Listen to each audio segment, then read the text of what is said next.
I never thought life could be so unfair. When my father died suddenly in an accident 5 years ago, I was only 21, and my younger brother was just 17. Our world collapsed that day. But what came next? That shattered us even more. Our stepmother Caroline acted like she was grieving. But behind closed doors, she was already making moves. My father had 2 properties, a car, and a decent amount of savings.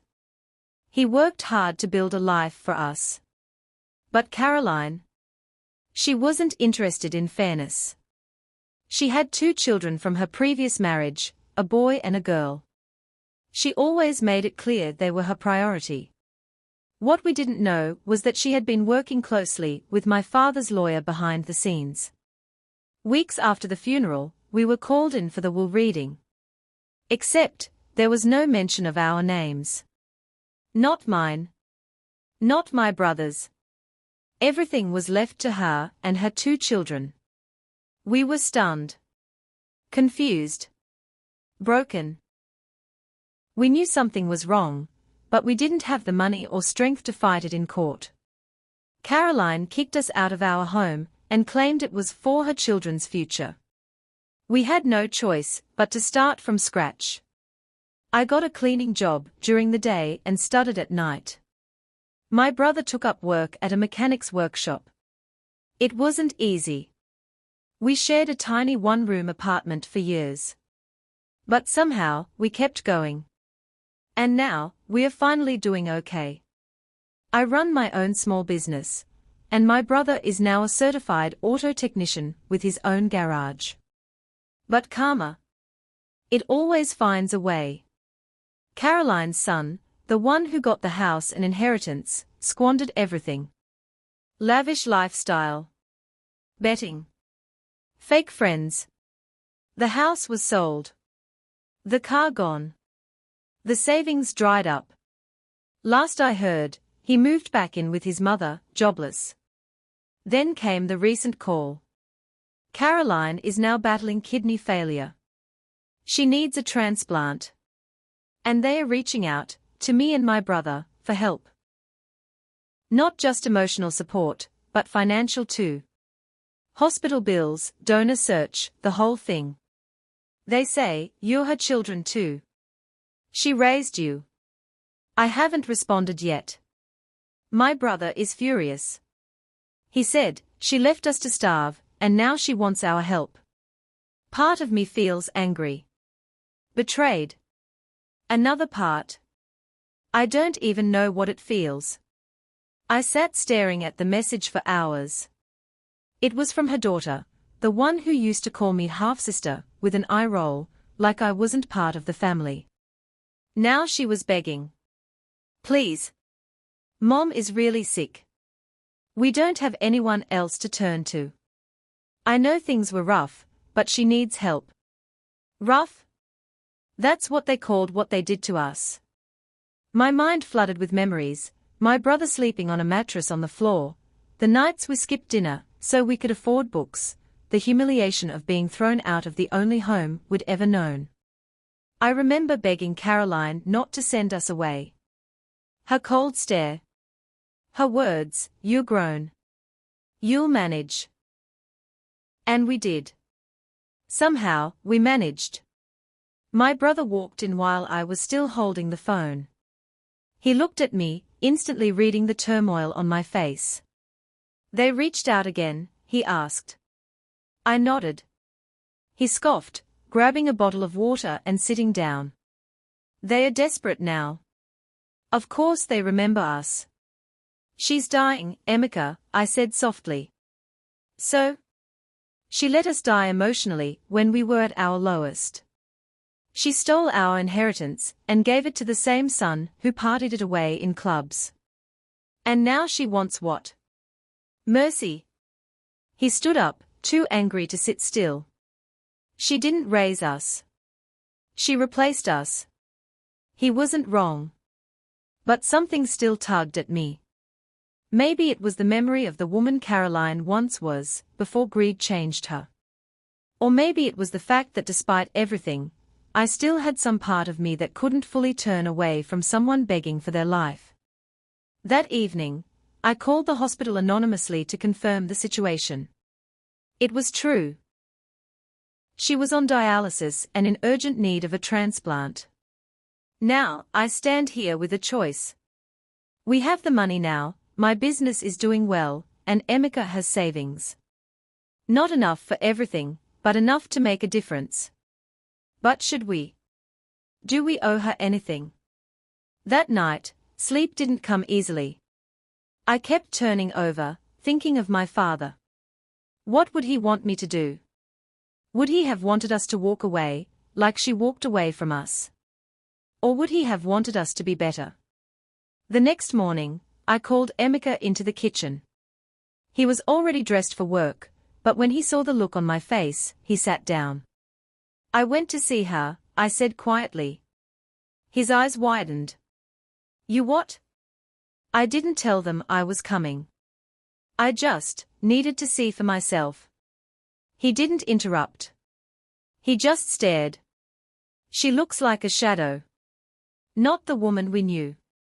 Or the woman who turned on us. Just sick. Tired. Human. And did she say anything? He asked. I nodded. She cried. Said she made a mistake. Said if she could go back, she would do things differently. Emeka didn't say anything for a long time. Then finally, he leaned forward. Do you believe her? I don't know, I whispered. But I believe that she's afraid to die. And we have something they don't, peace. Maybe that's why it hurts so much to even think about helping her. He looked down, fingers tapping on the table. Then he stood up. If we do this, it's not for her. It's for Dad. For the kind of people we are. I nodded, tears welling up. We'll set the conditions. Transparency. Limits. And she has to say everything to our faces, not through her daughter. No more secrets. And no promises we'll stay after. We save her life, but that's it.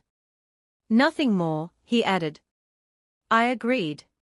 We drafted a message and sent it to the daughter. Told them to meet us at the hospital the next day. I didn't know what would happen, whether she'd be grateful, ashamed, or still try to manipulate us. But what I did know. For the first time in years, we weren't the broken kids they cast aside. We were standing on our own terms now. We arrived at the hospital just after noon. My heart was racing. Emeka walked beside me, quiet but firm, holding the printed conditions we'd typed out the night before. It wasn't about revenge. It was about respect, something we had been denied for so long. When we got to the waiting room, her daughter, Ada, was already there. She stood when she saw us, eyes puffy, lips trembling. She's awake now, she said softly. She's been asking for you. I didn't respond. I just nodded and walked past her, toward the ward. The moment we stepped into the room, everything paused. My stepmother lay there, frail and pale, hooked to machines. Her eyes met mine, and for a second, I saw a flicker of that fierce woman from the past, but it faded quickly, replaced by fear and remorse. I didn't think you would come, she whispered, voice rasping. I almost didn't, I said, not unkindly. But we came with terms. Emeka handed the paper to Ada, who read it quickly. Her face flushed. This is strict, she murmured. It's fair, Emeka replied. We are not here to be used. We'll help, if you agree to everything written. Full disclosure. All financial oversight comes through us. You speak directly to us, no lies, no pity games. My stepmother nodded slowly. You can put anything you want. I want to live. I swallowed. A part of me wanted to yell. Another part wanted to walk out. But instead, I looked at her and said, then say it. She blinked. Say what? Say what you did. In your own words. Silence stretched. Her mouth quivered. I stole your inheritance. I convinced the lawyer to cut you and your brother out. I didn't think of the consequences. I was blinded by fear. By greed. Tears slid down her cheeks. I'm sorry, she whispered. I'm sorry for everything. No one said a word. The machines beeped softly. Ada wiped her own eyes. Finally, Emeka nodded. We'll proceed with testing. If we're a match, we'll help. She broke down completely then, sobs racking her weak frame. But I felt nothing. Not hate. Not satisfaction. Just calm. We left the room, and Ada followed, quiet. As we reached the exit, she said, You're better than we ever were to you. Emeka looked at her.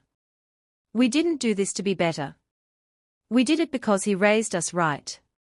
Your mother forgot who he was. We never did. We walked out into the sunlight, not sure what the next weeks would bring, but knowing we had taken control of our story. And for once, that was enough. 2 weeks later, the results came back. Neither Emeka nor I was a match. I could feel the tension in the room as the doctor gently explained our options. Dialysis could buy her time, but a transplant was still her only real chance. We stepped outside, where Ada and her brother stood waiting, hope written all over their faces. She doesn't have long, Ada said quietly. Emeka nodded.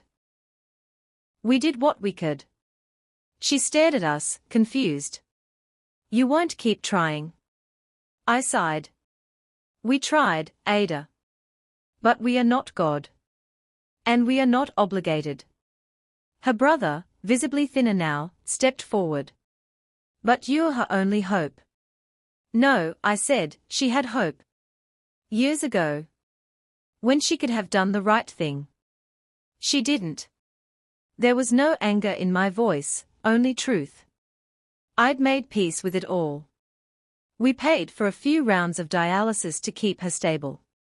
Not out of guilt. But because our father, wherever he was, deserved that dignity. A month later, I got the call. She had passed. Emeka and I attended the funeral quietly. No drama. No speeches. Just closure. After the burial, we walked through the gates of the cemetery, side by side. We did our part, Emeka said. I nodded. Now it's time to live our lives, for us. And we did. With dignity. With purpose. With peace.